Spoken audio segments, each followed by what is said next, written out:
Fala pessoal, tudo bem? Sejam muito bem-vindos a essa série que a Clear Corretora vem promovendo para vocês com perspectivas 2021. Nesse vídeo, eu, Roberto Index, estrategista-chefe, convido o Thiago Salomão, ele que é o cara do Stock Pickers, que lida com todos os gestores do mundo do mercado de renda variável todos os dias há alguns meses. Tudo bem, Salomão? Tudo ótimo, Betinho. E você? Como é que você está? Maravilha. Cara, vamos começar. O que eu acho importante aqui, né? A gente vai falar nesse vídeo das melhores ações de 2021. Mas eu quero começar com você de um pouco de cenário, né? Você que, de novo, conversa com todos os gestores praticamente aí do país, pelo menos aqueles dos principais que a gente pode falar. O que você consegue vislumbrar de cenário, trazendo um pouco esse viés deles que eu acho que é interessante a gente passar aqui para o público? Para cenário, geralmente a gente não precisa fazer muito exercício para entender o cenário, porque os gestores já se antecipam a isso nas posições que eles têm no fundo, né? Então, o que eles estão aplicando agora, aqui, final de dezembro, já é o que eles têm na carteira ali para 2021.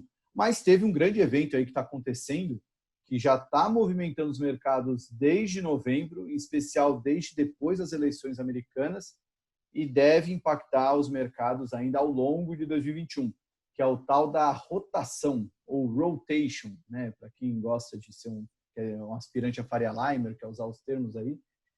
A rotação, o que é, né, Betinho? Resumindo a história de 2020, né? O mundo estava lá numa super alta até fevereiro, bolsas lá fora nas máximas históricas, aqui lá flertando com 120 mil pontos. Pá, veio primeiro crise do petróleo e o coronavírus chegando no Ocidente se tornou uma pandemia. E as bolsas mergulharam e a partir dali aquelas empresas, as empresas do Fique em Casa, né? As empresas de serviços online, as empresas que fornecem todo o material para a gente poder trabalhar remotamente, né? O caso da ferramenta que a gente está usando aqui. Então, todas essas empresas se beneficiaram muito e aquelas empresas tradicionais, companhias aéreas, shoppings, varejistas, sofreram muito. Então, a gente teve uma grande troca ali de valor, né? Empresas tradicionais perdendo valor e empresas novas, empresas tecnológicas, ganhando muito valor. E isso perdurou ao longo de 2020, né? Isso porque era uma tendência natural, né? Esperava-se que a sociedade fosse ficar mais online, fosse usar mais esses serviços ao longo dos anos. Só que a pandemia acelerou todo esse processo. Veio as eleições americanas, principalmente, que era o evento mais esperado, né? E passou a eleição, independentemente de quem ganhou, embora o cenário tenha sido o melhor possível para o mercado. Porque o Biden, ele é um pouco mais moderado que o Trump, mas tinha esse medo que vamos dizer, um país totalmente democrata poderia ser ruim para o mercado. Mas ali está tendo uma divisão bem clara ali de democratas e republicanos, tanto na Câmara quanto no Senado, o que vai impedir qualquer extremismo, né, por parte de uma política democrata. Então, o melhor dos mundos para o mercado. E passado isso aí, o mercado já começa a trabalhar com o mundo pós-vacina, né? Então, por mais que a gente esteja aí vivendo novos casos crescentes, né? O número de infectados, tanto aqui no Brasil quanto lá fora, não para de subir. Aí tem gente que fala, mas estão fazendo mais testes. Não, mas tudo bem, o pessoal não está se cuidando, né? O fato é que as pessoas estão voltando a sair com mais intensidade, e inclusive meus cachorros, aí, como pode ouvir, não estão querendo sair. Então, os números de casos têm aumentado, mas não tem assustado o mercado, porque a vacina está cada vez mais próxima. Então, o mercado já está precificando um mundo pós-vacina. Fiz todo esse preâmbulo para falar o quê? Quem estava otimista está comprando. Quem está pessimista, está preocupado com o Brasil, com o futuro fiscal do Brasil, não está fazendo nada. Ele não está mais vendido. Porque aí até usar a frase de um pessimista convicto desse ano de 2020, foi a turma da Ibiúna. Ibiúna Investimentos ganhou muito dinheiro nesse ano de 2020, não apostando num crescimento do Brasil, e acabou dando muito certo. O Mário Torós falou numa live recente comigo que contra fluxo não há argumento. Então, por mais preocupado que ele esteja com o Brasil, ele saiu da frente do mercado porque está entrando aí uma avalanche de dinheiro, né? Foram 30 e poucos bilhões de entrada em novembro. A gente ainda está negativo no acumulado do ano. E em anos normais, costuma entrar 50, 60 bilhões de dólares na economia brasileira, na Bolsa. E se tivermos anos bons, por causa dessa rotação, que aí o Brasil, por ser um país muito mais tradicional do que tecnológico, né? A gente tem muito mais empresas de commodities, bancos, shoppings do que empresas de tecnologia, esse dinheiro pode vir para cá, o Brasil está barato em relação às bolsas internacionais, então pode entrar um caminhão de dinheiro aí nos próximos anos. Então essa é a leitura dos investidores hoje. Quem está vendo esse cenário de vai vir muito dinheiro, porque o Brasil ficou barato, os investidores estão comprando já o mundo pós-vacina, eles estão otimistas, e aqueles que estavam preocupados com o futuro fiscal do Brasil, eles estão neutros, porque não dá agora para apostar num ciclo de alta de juros, ou que Brasil é short, porque se entrar dinheiro, aí, como disse o Toroz nessa mesma live, quando o vento ajuda, até galinha voa. Cara, legal, eu acho muito legal você trazer esse panorama para a gente. O meu ponto aqui é, né, que nem você falou, em novembro a gente teve um fluxo gigantesco, aí foi o maior fluxo mensal da série histórica, né, que a gente acompanha desde 1995, de investidores estrangeiros entrando aqui no nosso país. Tem a questão da vacinação e tem a questão fiscal aqui no Brasil. Os otimistas, mesmo com todo esse cenário em termos de, eu não vou falar em termos de preocupação, né, mas eu acho que ainda tem alguns pontos de interrogação em relação à vacinação, né, que é o que você disse, já se trabalha com o pós-vacina, mas a gente não sabe exatamente quando e como vai ser isso, né? E tem a questão do cenário fiscal aqui no Brasil. Mesmo com isso, eles acreditam que essa entrada de fluxo deve continuar, ou seja, isso tem uma tendência de que a bolsa ela possa seguir o seu caminho de alta, pelo menos no curto prazo, se esse fluxo vier. Só lembrando, para quem não conhece isso, o fluxo de investidores estrangeiros na bolsa ele representa 50% do fluxo total, né, de negociação. Né?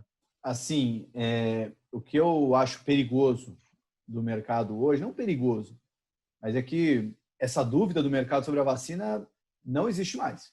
Assim, os investidores, da maneira como estão posicionados, eles estão vendo que a vacina vem aí. A questão não é se vem, mas quando vem. Se vai ser agora em dezembro, se vai ser em janeiro. Mas, assim, o que a gente já percebe, tanto por estudos lá fora, né, como até conversando com gestores, é que até o final do primeiro trimestre a gente já deve ter uma boa parte da população ali nos países desenvolvidos, pelo menos o grupo de risco, já vacinado. Então, assim, por que isso é perigoso? Porque já é uma expectativa consumada. E se isso não acontecer, a gente pode Isso já está no preço. Isso pode impactar, talvez não esteja totalmente no preço, mas parcialmente está. Ou seja, qualquer sinal de que, putz, não vai ter vacina agora. 2021, putz, é 2022. Aí ferrou, né? A Bolsa já está precificando um mundo pós-vacina. Então, é aí que mora o perigo. Do lado fiscal, Betinho, não tem como ficar otimista com o Brasil. Eu acho que nós somos o país da conversão à média, né? E acho que a gente já fez muita coisa aí boa. A reforma da Previdência foi muito importante. Várias micro-reformas, né? Você vê no sistema, o marco do saneamento, mudanças no setor financeiro. A gente fez já muita coisa boa. Agora, esperar que a agenda vai andar, aquela super agenda liberal de privatizações, isso não dá para botar tanta fé no Brasil. Então, comprar Brasil por causa de um arranjo fiscal, eu acho binário. Assim, eu acho que é cara ou coroa. Vai dar certo ou não vai dar certo. O histórico o passado nos condena, né? Então, acho que o Brasil ele tende a ganhar muito mais por esse fluxo de capital que pode vir e também por outra coisa que estão falando muito, Betinho, que é o super ciclo de commodities que a gente pode viver por causa dessa retomada, principalmente de China, que vai ser o primeiro vagão ali da economia mundial, né? Vai crescer mais do que os outros. Isso pode impulsionar as commodities. O Brasil é um país tipicamente produtor de commodities, então tende a se beneficiar. E esses dois fatores devem ajudar muito mais do que a vacina em si. Do que a vacina em si, não. Do que o Brasil em si, né? O fiscal do Brasil. Boa. Agora, Thiago, a gente descendo um pouquinho, fazendo aquela que é chamada análise top-down, né, onde a gente começa lá de cima falando do cenário, vindo um pouco aqui para setores Brasil. Né, eu queria que você trouxesse também um pouco do sentimento de todos esses gestores de mercado em relação a setores. Você estava falando do setor de commodities agora, que a gente pode continuar tendo uma perspectiva de alta. E em relação a exportadores, mercado interno, até o varejo online, né? O varejo online, eles ainda acreditam que tenha potencial de alta das ações, ou eles acreditam que já tenha ficado ali? Enfim, qual o sentimento em relação aos setores em geral? O que a gente percebe é que o Brasil não tem lá tanta variedade assim, né, de empresas, mas a gente começa a perceber que cada vez mais as empresas de commodities, que já eram uma das preferidas dos investidores, começou a ganhar cada vez mais força, e nisso eu destaco principalmente a Vale. A Vale, até o Marcos Peixoto, da XP, ele trouxe um dado muito interessante, vou até pegar aqui para ver se eu tenho fácil, que foi, ele fala que a Vale a gente tem que olhar para ela em dólares, que é uma empresa que negocia uma commodity que é dolarizada e é comparada com outras mineradoras mundo afora, então você tem que olhar para a Vale em dólares, porque é como o investidor olha. E a Vale em dólares, ela subiu de 10 para 15 dólares aí ao longo do ano. Só que o minério de ferro isso dá uma alta de 50%. Mas o minério dobrou de valor nesse período. Então, a Vale tem um espaço muito maior para andar ainda, né? Em outras palavras, não é regra que tem que subir, mas ela está barata em relação à valorização do minério. Há uma correlação, né? E o minério pode continuar subindo por causa justamente desse fenômeno aí da China puxando o crescimento. Então, muita coisa que pode ter ficado represada e a Vale é uma das empresas que pode se beneficiar. De e-commerce que você falou, aí entra um pouco mais, já começa a haver uma falta de consenso, o que é bom, né? Porque aí é sinal que o papel não tá todo mundo alocado nele. Mas sim, empresas de e-commerce que estruturalmente tendem a se beneficiar, né, no longo prazo. Então, você pega a Magazine Luiza, que já subiu bastante nesse ano, a Via Varejo, que teve um ano bom.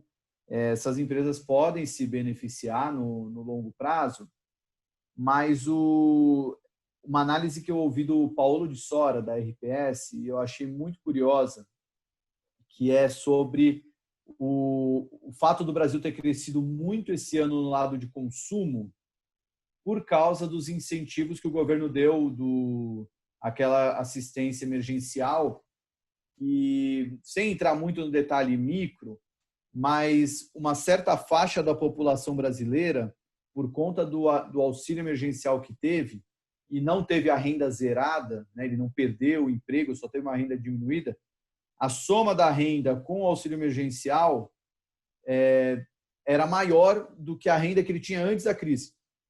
Então, na média, uma faixa bem baixa da população brasileira estava com uma renda maior do que antes da crise. Isso a gente já até mostrou num dos relatórios da Verde, que acho que foi uma das melhores leituras que a gente teve esse ano, relatório de agosto ou setembro. Eles trazem bem no detalhe essas informações. Mas o que significa, Betinho? Que o governo já fala que não vai ter auxílio emergencial no que vem. Se tiver, vai ter uma redução e vai ser por pouco tempo, mas não quer ter. Se não tiver esse auxílio emergencial, aí sim a população vai ter um impacto na renda e deve impactar essas empresas de consumo.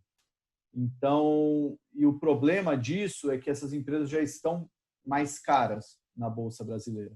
Então, você pega lá um múltiplo de Magazine, de Via Varejo em geral, né? Pega até a Lojas Renner, que se recuperou bastante, Hering. Essas empresas mais ligadas a consumo, elas podem já ter andado muito mais do que o resultado vai vir em 2021. É tudo hipótese, né? Mas o fato é que hoje os investidores no Brasil estão mais confortáveis em ter uma exposição maior do que tinha no começo do ano em commodities e empresas tradicionais, até os bancos estão voltando para algumas carteiras, do que propriamente encher a mão de Magazine Luiza, de Via Varejo. Não que elas não estejam nas carteiras, elas só não são aquela posição preponderante. Mas o Brasil também tem algumas empresas que aí pode ser Dilma, Bolsonaro, pode ser em euforia, em pânico, são aquelas empresas que estruturalmente são muito boas e o Brasil, por ser um país muito volátil, a gente acaba abrindo oportunidades de comprar a preços excelentes. E quem eu coloco nesse grupo de empresas? A gente tem a Localiza, a gente tem as empresas do setor de saúde, que embora sejam novatas na Bolsa, tem um espaço enorme para crescer, é um setor extremamente necessário no Brasil. Né? Eu coloco, tem a Apvida, tem a Intermédica, tem as próprias seguradoras que estão indo para esse caminho, Porto Seguro, Sul América.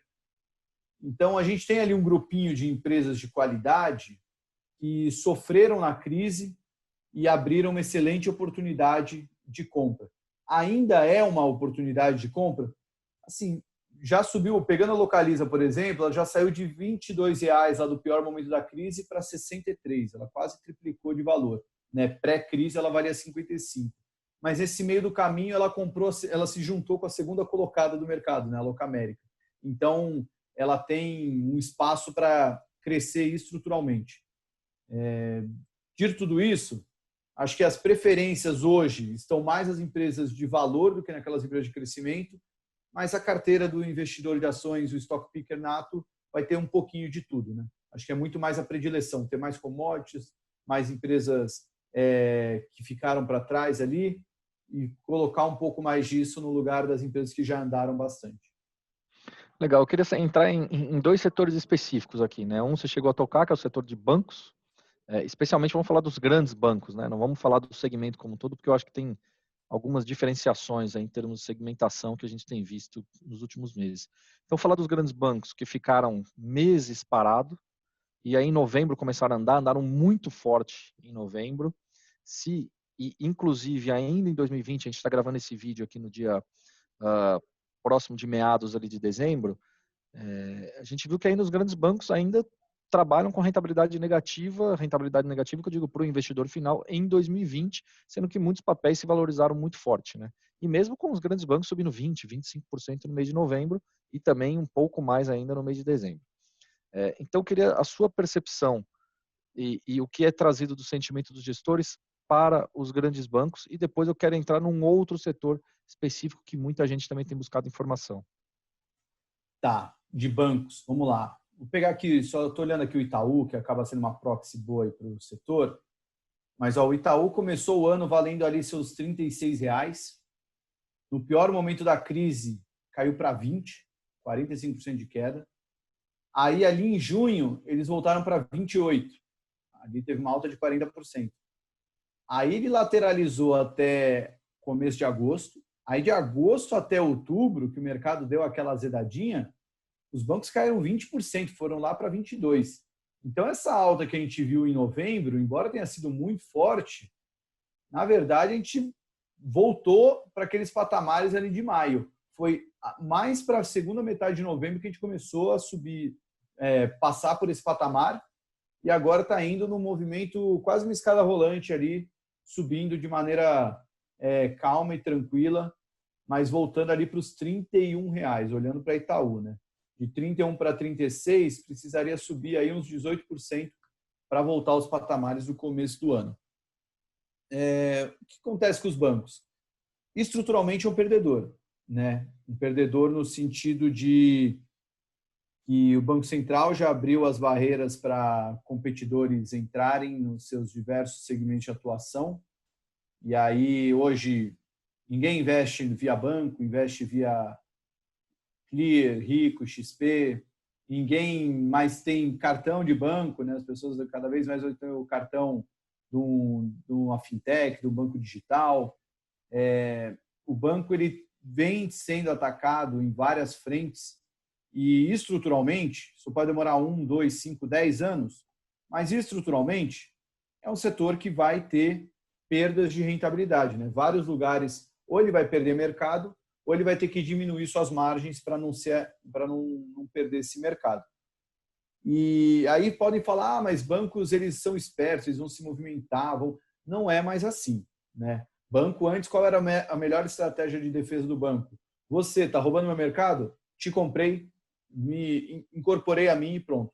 O CAD já está de olho nisso. A operação com a XP é a prova. Né? O CAD vetou que o Itaú tivesse controle da XP. E, inclusive, agora está até se falando da cisão, né? de vender as ações. Né? Então, não, essa brincadeira não funciona mais. E tem outra, isso é uma frase que eu li num relatório, acho que foi no final do ano passado, ou começo desse ano, sobre uma das grandes gestoras do Brasil, que estava explicando por que não investe mais em bancos. E eles falaram uma frase que eu achei muito boa, que os dinossauros, mesmo se soubessem que estava vindo um meteoro, ainda eram dinossauros. Ou seja, mesmo se soubesse que o fim era inevitável, eles eram dinossauros, eles não iam ter o que fazer. E os bancos, nesse ponto, a gente sente isso pela agilidade. Se uma empresa menor, uma empresa que só atua na área de cartão de crédito, uma empresa que só atua na área de plataforma de investimentos, elas são muito mais ágeis do que um banco que tem uma estrutura gigantesca, então passa por várias dificuldades para se adaptar a isso. Então, não estou dizendo que os bancos vão morrer, mas estruturalmente você não tem mais aquela predisposição a acreditar que os bancos vão ter aquele crescimento constante de lucro que sempre teve. Eu tendo a acreditar que os próximos 10 anos dos bancos não vão ser tão bons quanto foram os últimos 10 anos. Mas tem gente que acha que nesse patamar, no mercado, tudo tem preço. Né? A Argentina está um lixo. Pô, mas se me vender a 1% do valor de face, talvez tenha valor ali. Né? O mercado, tudo tem seu preço. E acho que os bancos chegaram no seu preço ali, quando chegaram ali nos 20, 25 reais. Tem gente que ainda gosta de bancos, até por causa dessa troca. Né? Vamos lembrar, investidor estrangeiro, como o Betinho falou, é muito importante. E quando ele entra aqui, o cara não vai fazer stock picking. O cara não vai olhar entre IMC e Burger King, entre Vivara e Aura. Ele vai botar no Cesta de Brasil. Bum, já vai lá. E aí ele vai no que tem mais liquidez. E o que tem mais liquidez hoje no mercado? Qual é o setor com maior participação em Bovespa? Setor financeiro. Então ele naturalmente vai ser um ganhador quando entra esse dinheiro. Até por isso que quando teve a saída de investidor estrangeiro no começo do ano, bancos caíram 40%. Porque tem onde está concentrado ali boa parte da liquidez. Né? Então, a própria inércia do mercado vai acabar ajudando os bancos. E tem também o fato de, aí entrando um pouquinho no micro, a gente já conversou com muito analista de bancos aqui, e os melhores momentos de lucro de bancos são em reversões de ciclo. Então, a gente passou agora por um ciclo muito ruim, aí o banco começa a provisionar, né? Provisão é aquele pedaço que ele tira do lucro porque ele imagina que vai ter essa perda no futuro, por inadimplência, por outros fatores. Então, ele já deixa um naco grande de provisão, o lucro cai, os resultados pioram, eles enxugam tudo, e a tendência é que em 2021, a gente tenha um crescimento de lucro. Então, se banco no valuation que está, tem um crescimento de lucro que resulte numa distribuição de dividendo muito maior do que a taxa de juros atual, isso pode ajudar os bancos aí nesse curto, médio prazo. Mas no longo prazo, eu não vejo ninguém assim super otimista, aquele gestor stock picker nato, né, que compra o papel para ficar por 10 anos. Esse cara eu acho que não existe mais sobre bancos. Banco se tornou um amor de verão, né, que pode durar um pouquinho mais de um verão, mas tem aí tem seu charme pelo valuation descontado e possibilidade de altos dividendos. Mas no longo prazo, eu acho que é um setor que tende a cada vez mais sofrer com perda de margem. Beleza. E, cara, eu queria finalizar aqui com outro setor que foi muito falado no ano de 2020. Eu acho que especialmente no segundo semestre, em relação ao dólar alto, exportação, que é o setor ali de frigoríficos, né? Que é a relação de proteínas. O sentimento dos gestores, ele segue positivo para isso. É claro que a gente não tem uma gama muito grande de empresas listadas na Bolsa, mas a gente tem algumas ali, tem Marfrig, tem JBS, Minerva, a própria BRF recentemente anunciou um plano bastante audacioso para os próximos 10 anos.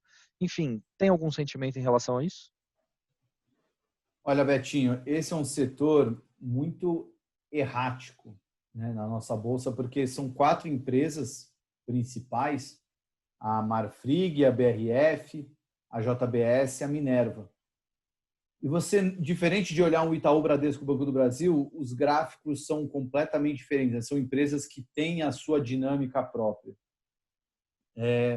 De maneira estrutural, é um setor que desde o ano passado, teve um benefício muito grande pelo que a gente viu que talvez o coronavírus que a gente está vendo hoje nos humanos, a gente já viu desde o ano passado com os porcos, que foi a gripe suína africana, que dizimou mais de 1/4 dos porquinhos na China, e como consequência disso, porco e animais do mundo todo começaram a ser demandados pela China.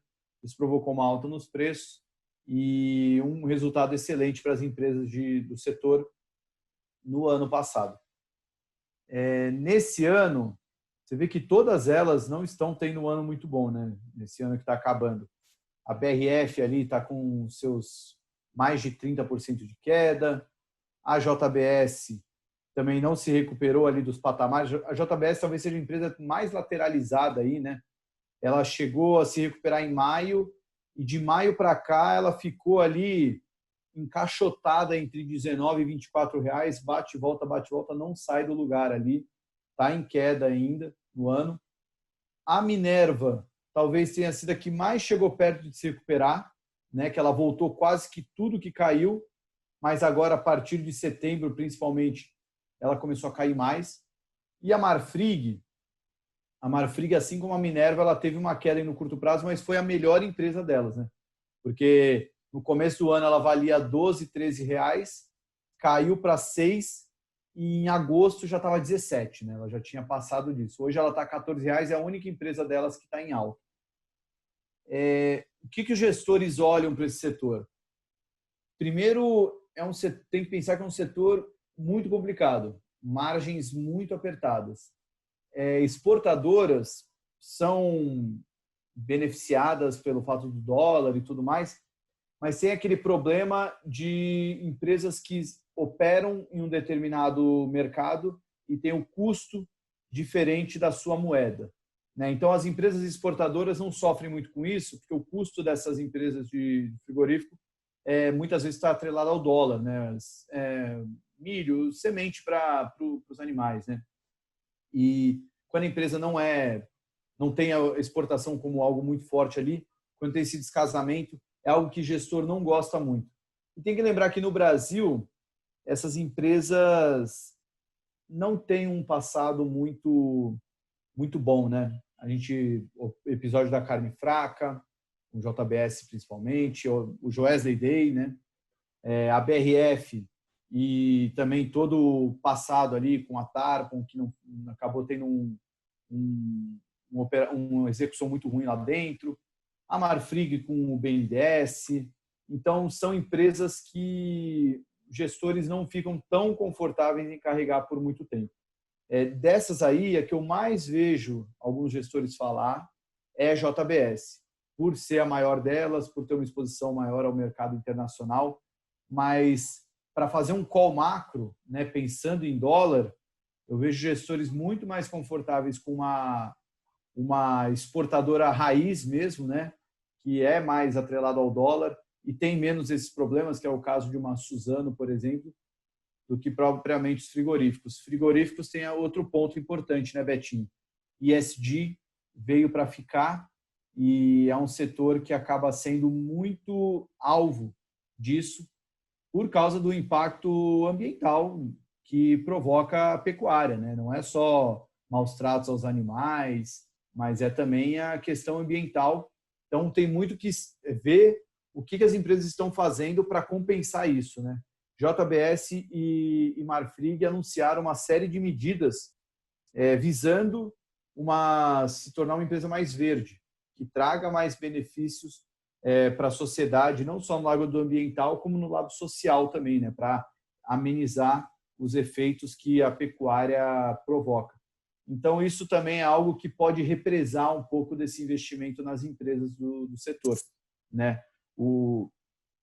Parece um contrassenso, né? Porque a Vale está na carteira de todo mundo, mas aí é o que um pouco o quanto está no preço, né? O mercado, embora o ESG seja importante, o minério está subindo e vai ter que existir minério, né? Então a Vale acaba sendo bem vista porque é uma empresa que fornece aquilo que o mundo está pedindo e o mundo está pagando caro por isso. E sobre ESG, não estou aqui para querer absolver a empresa, até porque isso ainda está rolando, né? E quem sou eu para falar disso, mas a Vale cometeu 2 erros catastróficos e certamente está tentando reparar isso, né? Não bota a mão no fogo por ninguém, mas acredito que todo dia tem alguém lá na Vale e fala, meu, isso não pode acontecer de novo, vamos cuidar para que isso não aconteça. Não dá para corrigir o passado, mas dá para você melhorar para o futuro. Talvez tenha um pouco disso também que o mercado olha. Exatamente. Bom, Tiagão, obrigado. Belo papo aí que a gente teve. Espero que todos tenham gostado. O Thiago, para quem não sabe, ele é quem idealizou e organizador e produtor e apresentador do Stock Pickers, o segundo melhor mercado segundo melhor podcast sobre o mercado de renda variável, logo atrás do Gamecast. Isso é óbvio, né, Tiagão? Fala aí. Lógico, o Gamecast sempre na frente e o Stock Picker sempre atrás. A gente tem muito que aprender com vocês.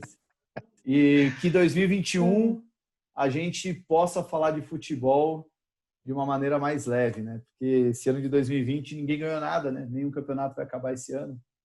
E assim como aconteceu em 86, né, onde São Paulo foi campeão em fevereiro de 87. Vamos ver se isso vai acontecer a mesma coisa. Lá na frente a gente vai saber. Tiagão, muito obrigado. Obrigado mesmo.